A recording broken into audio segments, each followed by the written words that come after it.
Well, that's the only thing you credit. I mean, you know, as a football coach, you're supposed to be a fixer. You know, you practice your plays, you get your team prepared, you have a game plan, and then if the game plan doesn't work, you have your secondary game plan and your third game plan. When do you run your fake punt? When do you go for two? You cover a lot of details that we call sometimes are ghosts because you may never see them. But you know, when you get the terminal diagnosis, when you get the, hey, you know what, this one's undefeated. All of a sudden you realize Coach Trimble didn't have those answers. You know, there's not a vitamin, there's not a Gatorade regimen or a push-up regimen that gets you through that.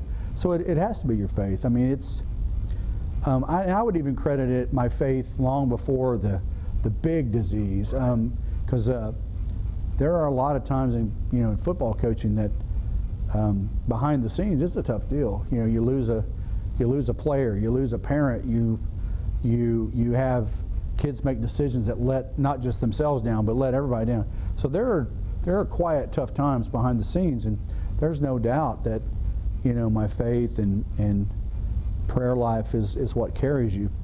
There's no other explanation, because the first couple of weeks when you've got a terminal disease, when you've got ALS, all that goes through my mind is, who's going to take care of my family? Who's going to take care of my kids? What this, what that? You go instantly back to defense mode. But then the grace of God, and then your faith, and then you realize, oh, you know what? I've been reading all my life that He's got control of this anyway. So why don't you just go and let it have it? So that definitely I would say that's kind of where I'm at. And we've decided, Courtney and I have decided that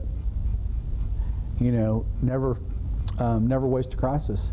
I mean, if our journey can lend hope to other people, if they can get some motivation or hope from our journey, then we hope we can share that with them.